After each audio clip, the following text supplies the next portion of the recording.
America వచ్చాక street side food అన్నీ miss అయిపోతున్నాను. చాలా గుర్తొస్తుంటాయి. ఎందుకంటే అమెరికాలో ఎంతసేపు ఉన్నా మనం ఇంట్లో వండుకోవడం తినడం సరిపోతుంది. అదే ఇండియాలో అయితే అలా రోడ్డు మీదకి వెళ్తే గిన ఎన్ని రకాల స్నాక్స్ దొరుకుతాయి కదా. పానీపూరి, మసాలా పూరి, ఇట్లా బారం మసాలా, అన్నీ గోబీ నూడిల్స్, ఎన్ని రకాల దొరుకుతాయి కదా. ఇక్కడైతే అవన్నీ మిస్ అయిపోతున్నాము.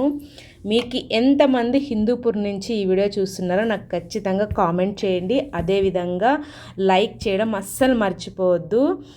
ఈ హిందూపూర్ వాళ్ళకి ఇది ఫేమస్ స్ట్రీట్ ఏదైనా ఉంది అంటే వీడి రోడ్ అండి. వీడి రోడ్లోకి వెళ్తే దొరకందంటూ ఏది ఉండదు. సూపర్ స్నాక్స్ దొరుకుతాయి. చాలా టేస్ట్ సూపర్గా ఉంటాయన్నమాట. అవునా కాదా నాకు ఖచ్చితంగా కామెంట్ చేయండి. నాకు బారా మసాలా అంటే చిన్ననాటి జ్ఞాపకం ఒకటి. చిన్న మార్కెట్ అని ఉంది మాకు హిందూపూర్లో. ఆ చిన్న మార్కెట్లో ఒక అంకల్ బారా మసాలా చేసేవాడు. బండి మీద తోసుకొచ్చి చాలా టేస్ట్ సూపర్గా ఉంటాయి.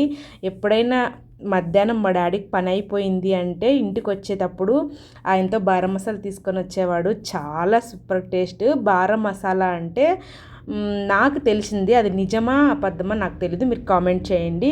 12 రకాల ఐటమ్స్ వేసి చేసేదాన్నే బారా మసాలా అని అంటారని కాలేజీలో చదువుకునేటప్పుడు నాకు నా ఫ్రెండ్ చెప్పింది. ఈ విధంగా చిన్న మార్కెట్లో భలే టేస్టీగా ఉంటాండే. అక్కడి నుంచి తీసుకొస్తాండే మా డాడీ.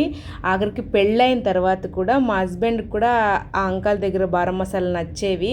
నేను మా హస్బెండ్ ఇంటికి వెళ్ళామంటే మా డాడీ ఖచ్చితంగా అంకల్ దగ్గర నుంచి బారం మసాలా తీసుకొస్తాండే. Bye bye.